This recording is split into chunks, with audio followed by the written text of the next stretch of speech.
Welcome to the Harvesting Wisdom podcast. Together we explore the vast landscapes of life, delving into the rich soil of experiences, sowing the seeds of curiosity, and harvesting the profound wisdom that each episode unfolds.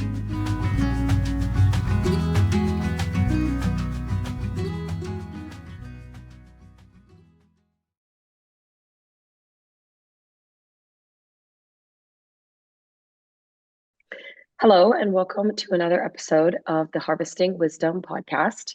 I'm here today virtually with my guest from Kyiv, Lydia Shimon, who's a project manager with Neoeco Ukraine. And they're working on circular reconstruction and green reconstruction strategies in Kyiv and in other cities around Ukraine. So I'm really excited to talk to you today about the work that you're doing. I was wondering if you could start off by just giving me a little bit of background about yourself. How did you get into this space and just like start working in Neoeco? Hello, Diana. First of all, I'm really happy to meet you. And I think the work that you're doing, it's a great work. As for me, like I am personally, I'm Ukrainian. I am based in Kyiv, and currently I am the project manager at Neoeco Ukraine. Neoeco Ukraine is a branch of the French company Neoeco. Just a short introduction, what actually we're doing and why I'm here. Like Neoeco France is a company that already 17 years brings the expertise in industrial engineering solution for the waste recycling and advise companies on the creation of circular economy loops and like know-how in recovery with the use of eco materials, eco design, and etc. So like our mission in Ukraine is to bring a new life for the waste and our like main like general vision is a world without waste. It's very general. To be in more detail, I would like to say that we start operating in Neoeco, and when the first region was deoccupied, it was Hostomel region, it's Kyiv Oblast, and our like French colleagues understood that Ukraine immediately needs a circular economy because there will be a lot of building waste. So we decided to open our first office in Kyiv, and then we had more and more projects. But first, our project was in Kyiv region. So we right now concentrating on waste materials like recycled materials, creating new materials, and detecting dangerous materials like asbestos in construction waste. And also our priority is like renovation of the old buildings. Also, we have social projects. We actively working with IDPs, veterans, kids, and vulnerable groups. And I think we could talk about it a bit later. Yeah, absolutely. No, I want to hear all about your project. And so how long have you been working with Neoeco? And did you work in the construction space before that, or is this new for you? So like Neoeco started working from 2022. It means it's already 3 years. Uh, Honestly, I have a totally like uh, different background. I'm the finances person. I was like learned insurance, finance, and etc. So for me, it was something super new. I was a person who was responsible in a company just for the communication, like first months. But then I grown and I had after like few months my first project But it's a very funny story how I become a member of the Neoeco, like a project manager. Like when Neoeco started operating in Ukraine, they should hire the first project manager, and it was my native sister. Oh. So yeah, so we had like a family business. We made these jokes every time. Like she started working in Neoeco like from the very beginning, but then she should leave the company because she become pregnant and right now she has a baby. Mm. Oh, So I wow. continue. Congratulations. So I continue her work.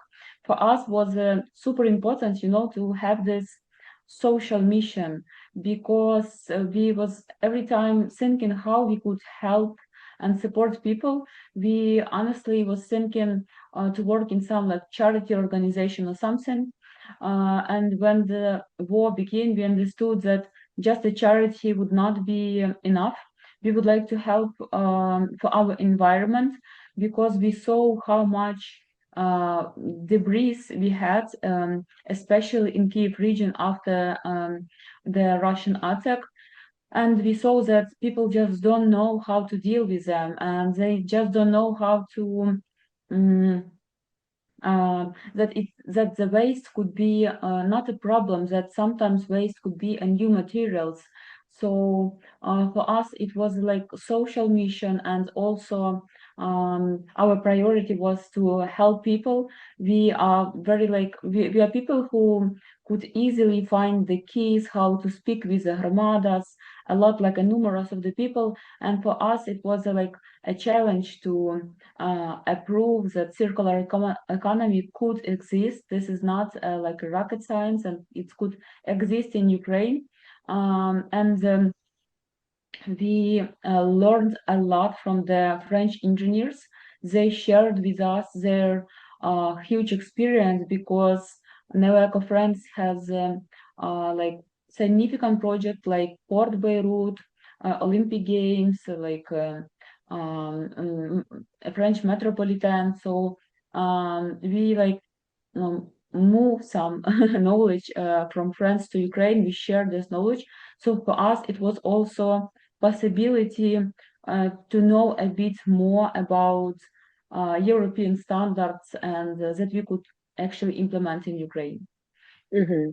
Yeah, that's super interesting. Can you tell me a little bit about, what that looks like? We can just dive into, what does it mean to have a circular economy, and how are you reusing this waste to construct? Okay, I will really simplify just to understand for the people who don't know a lot about circular economy. So, like, for example, we had like um, we could talk about not the country that are in war, like Ukraine. We could talk, like, for example, the earthquake in Turkey that was actually also our project. Oh. So we have like in one moment like a numerous of the different debris, and it's very mixed debris. So it could be like dangerous waste, it could be like irregular waste, and etc. So we have a like million cubic ton like of this debris, this waste that you just cannot put into the landfill. So you should think very smart how you could reuse it. So in this case, there is a possibility to make from this waste and new materials. How it actually works? Engineers come to the site, and there they make the analysis to understand the volume of the all debris. Then they should take some analysis to understand is this waste are polluted or not.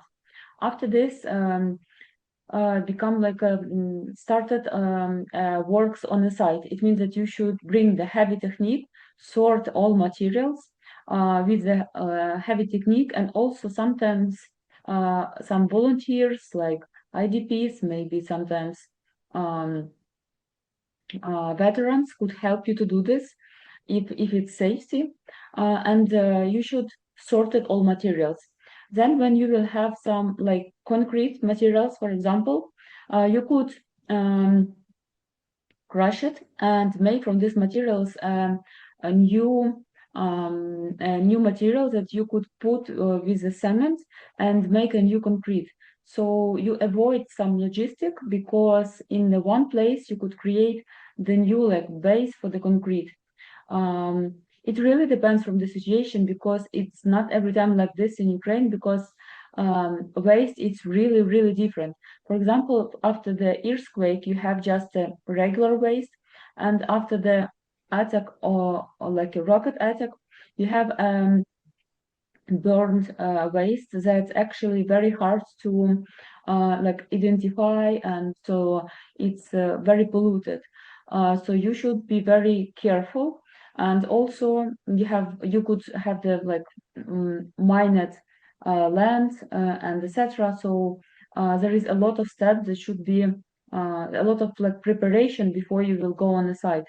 So like our idea that all waste could become a new materials. Like if you will sort it very carefully, wood to the wood, metal to the metal, like plastic to the plastic, it means that you could reuse these materials. So there is almost no materials that you cannot reuse again. It could be only dangerous materials, like for example, asbestos, that you cannot reuse again. It means that these materials should be analyzed and put it into the special like places of the like temporary storage. But for example, like concrete, metal, wood, plastic, glass, you could reuse again, and it's very important to collaborate with a lot of companies to ensure that they are really clear and transparent, and they really reuse the materials. So our idea is like to have a 95, 98 percentage of the reuse, like recycle of the whole materials, and after a disaster or after the war. Mm-hmm. Wow, yeah, that's amazing. And what is currently the rate in Ukraine? Like in Kyiv region, it was 95. In Oh, wow. Mykolaiv region, it was a bit harder, because it was a lot of waste, and we also have a lot of like handwork. So we have like 85, 90%. Mm-hmm. In Mykolaiv region, for example, we was working with a group of the veterans who joined our group, and together with a heavy technique and a demontage company, was working on the site to save the environment of the South region, because those people came back from the war and they would like to feel again important and to be the part of the like social mission. So it was a like quite interesting challenge, and it's also the part of like our work to put together everything, like social part, construction part, and have a like support from the like local government, and to be very transparent with the hromadas, with the communities, because people almost like every time don't know a lot about circular economy, so it should be like an also educational part. So yeah. Yeah, yeah. Well, that's amazing. And so that rate, is that only in the projects that you were able to work on, or does that cover all of the reconstruction in the region? It's a very nice question.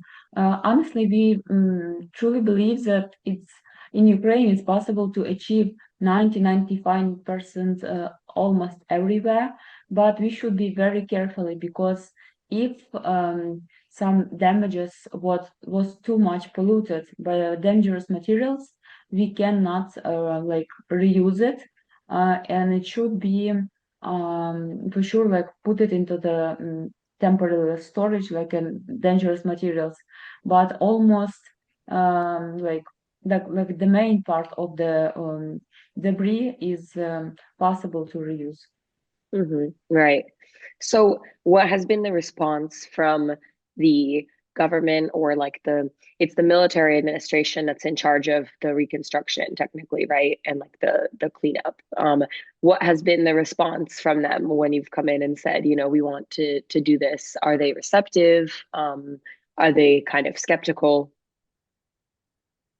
Honestly, situation is much improved right now because when we was started, we was a pilot, and probably you could even imagine how it was. Like we are a French company, and we are coming and we would like to do this, this, and this. Hmm. It was not super like open it in the very beginning, but month after month we showed that it could works. And from the a bit skeptical, right now we could see that a lot of Gramada start implementing like their and put the circular economy into their roadmaps. So the situation after like 3 years of war improved significantly. And right now, probably you will not be able to find Romadas and military and administration that would like to skip or refuse the proposition to work and to implement the like a circular economy methods into like a life cycle. There is a lack of knowledge, yes, but I think people understood that there is no chance to deal it's like in other way. So yeah, so right now it's much better. In the very beginning it was quite hard. So yeah, we when we start operating, so we choose not more like we was working on the frontline regions. So like somebody like skip our ideas, refuse, and we understood that we should work only with those armadas that are proactive and really would like to work with us. And we like don't have a lot of time to like um, to change somebody's mind immediately. And we understood that it should be, we should take a time and give the people a possibility to understand, to educate, to train, and to know how it actually works. But we find the gramadas that was super active, and we're still working with them till right now. Yeah, wow.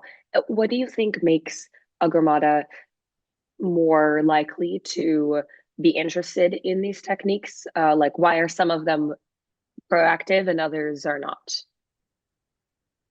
Diana, honestly, it's very deep question. If you are living very close to the front line, and a lot of people like moved from your Ramada, and you lost like a lot of people from your like village or city. Somebody was mobilized, somebody will start like become IDPs and should be like relocated, and yeah, economical like ecological situation is like the worst. You will not start thinking immediately about circular economy, but those romadas that has the time to just a bit to recover, and they have some like more like better situation, they actually they are super active. So it really depends where you would like to work in, because it's not just because I think people don't know, or they are like um, a bit like aggressive or something. No, it's just because of the situation. You should understood that a lot of family like maybe like lost their like somebody from like parents, son, somebody like and it's a bit hard. It's also like social part of our work. We should understood what is the real situation, and if it's like too much, too hard, or too close to the front line, it would be impossible even for us, because if you will bring the people to the site with a heavy technique, and Russian could hit them like every day, it's a super dangerous. It's impossible to work in this like situation. So before you start like working, you should really thinking like a million times before you go to some ramadas, and not just because you're scared. It's just because the priority should be like the life of the human's life, and Hmm. protection of the humans like people should be the priority for every company. So yeah, also it really depends from the like mayor of the city. Some of the mayors super proactive and understood that there is a lot of European companies that actually could help right now. And if they would be like active, it means that they could bring a lot of attention to their people and they would be successful. Somebody was a bit skeptical, like old-fashioned, there is still a lot of post-Soviet Union reflection in some hromadas. So it's also the part of the life. People are very different, and I think it's quite important to um, work with the mayors, with the like head of the hromadas, with the people, and also explain very carefully to the head of the military organization what exactly they could achieve if they would like implement this like circular economy loops. Yeah. Right. When you say that some of them have more of a post-Soviet mindset, are you saying that they're kind of distrustful of European companies coming in or just like foreign companies? Like right now I have the feeling that the situation is much better than it was before. But uh, one part of Ukraine, like east part of Ukraine, was a long period affected by Russians. So a lot of people like has like this influence for the 10, 15, 20 years, and you cannot change it in one day. After war, like a million of the people understood that our neighbors is like the disaster, and we should um, skip everything that's pro-Russian, post-Soviet or something, because like historically, Ukraine has, a lot of damages, like Russian kills a lot of intelligent people, like teachers, scientists, and etc. So it was the huge reason why we lost a lot. But right now, people understood that this is a time for a fight, and we don't want to continue like this. And it's like a era of the transformation. For somebody, it could be like much harder than it seems like, but some people could like move in a bit faster because they have maybe more support, they have more connection, they have more support of the people, and it really depends how much like scientists, like professors, universities are in your city. Because if you have a super active Ramada, it means that they will push you every time to make changes to be better. But if there is like a lot of just IDPs, like quite like old people, they don't have this or like the woman with the kids, they don't have time for this. They should taking care about like very specific things. I mean, like to feed the baby, to have the work, and taking care about some like regular stuff. And I think we should be very tolerant to every Hromada. I see. So you're saying they kind of have more immediate needs, essentially. Yeah. Yeah, that makes sense. Um, yeah, and another kind of challenge that I'm curious about is even this concept of rebuilding, while you're in the midst of a war. Does that come up as a challenge when you're trying to do your work in terms of, first of all, even talking about rebuilding, but then specifically talking about circular economy and green reconstruction instead of just like maybe the most, the fastest or the cheapest way to do something? Um, Honestly, it's not the cheapest way to rebuild. It's every time much cheaper to buy a new than to Right. reuse. But in the example of Ukraine, we could see that it's impossible to put into the landfill whole cities because whole cities are destroyed. So there is no other option, and we should think how to implement circular economy in all area.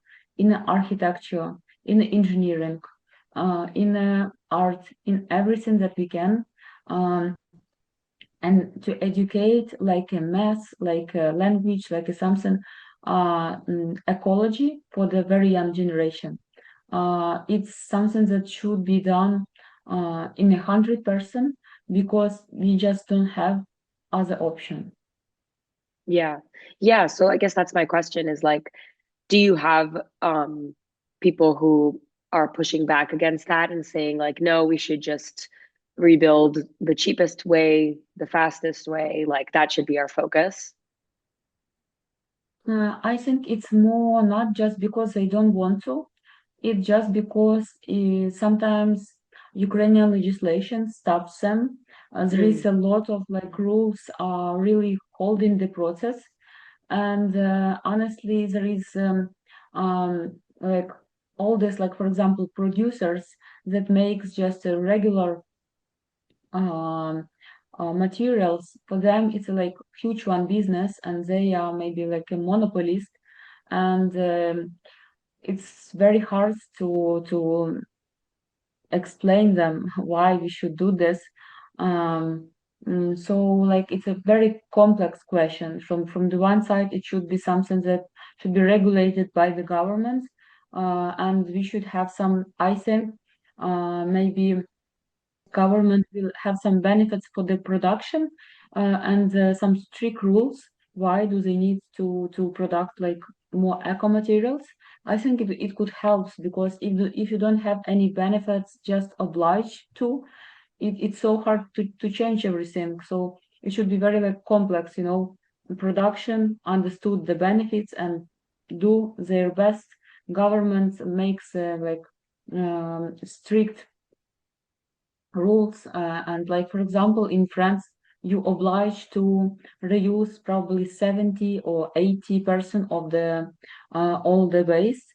In Ukraine it would be also great to achieve such like percentage, but it cannot be like this. It cannot be immediately because we will like will frozen all the economy in one moment, but step by step it should be implemented.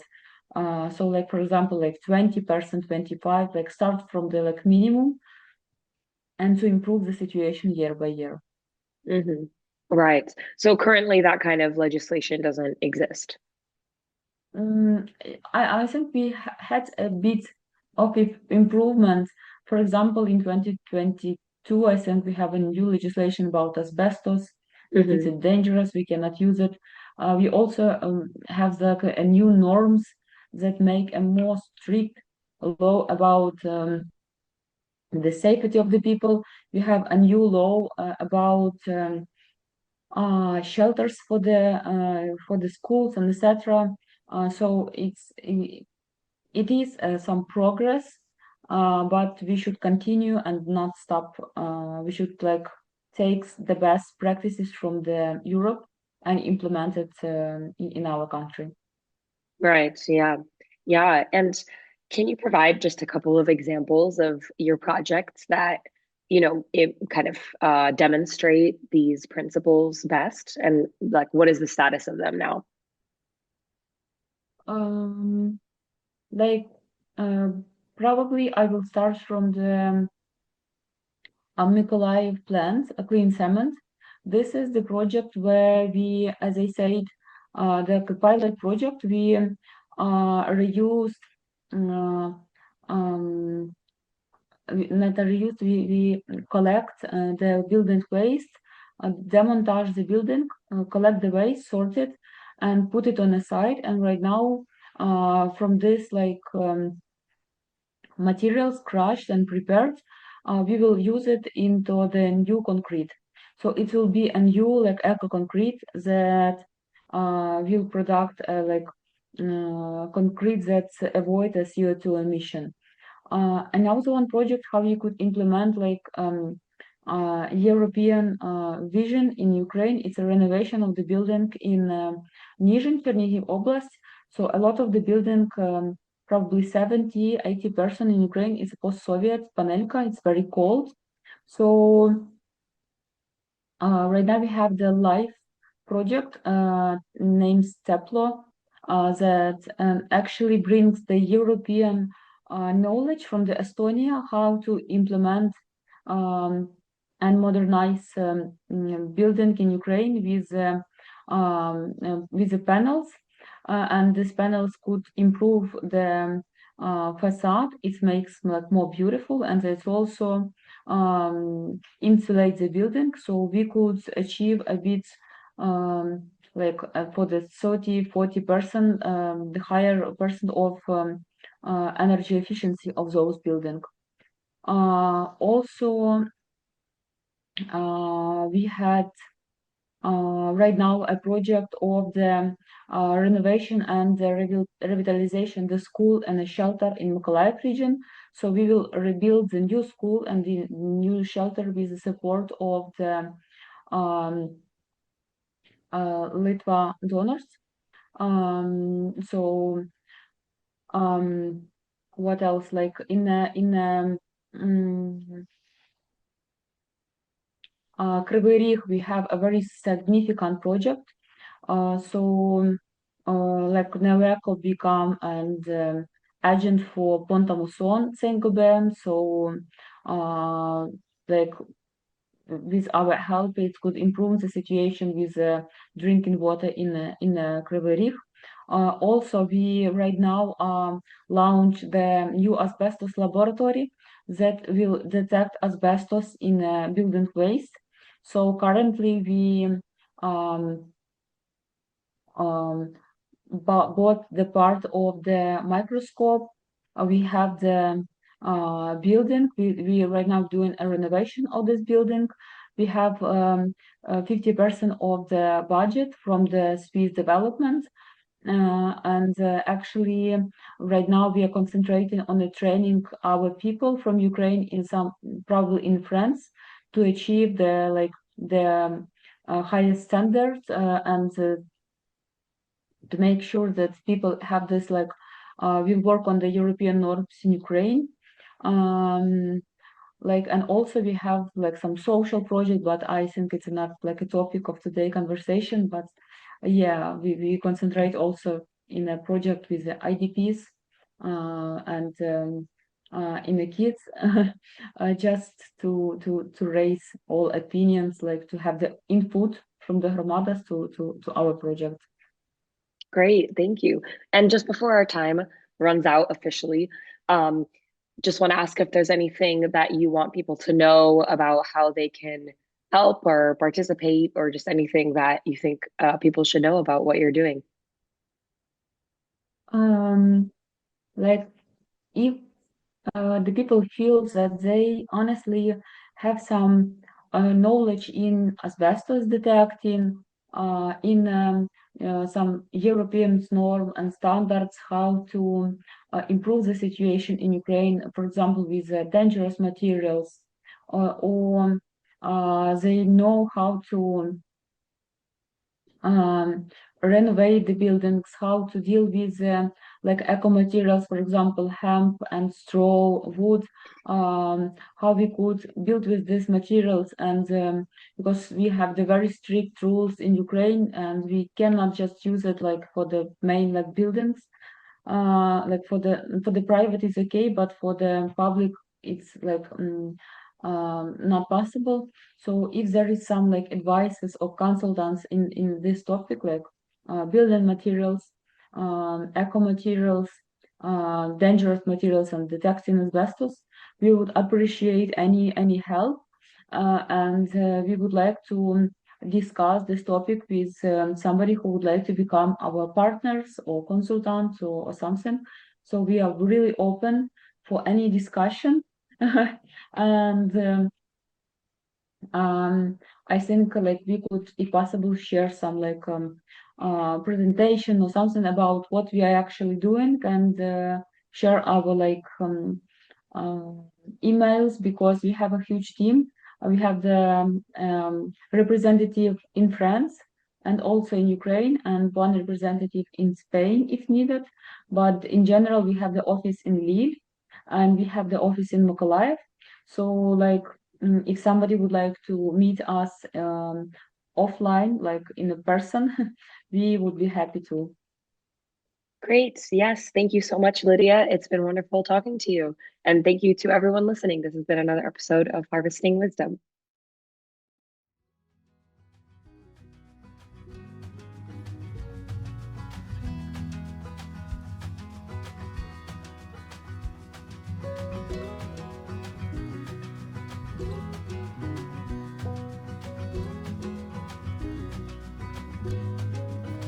Thank you for joining the Harvesting Wisdom podcast. Click subscribe and like for ongoing insightful conversations. Explore our webpage for show notes and additional resources. Visit our guests' webpage for deeper insights. Your engagement is the foundation of our journey, and until next time, keep pursuing wisdom.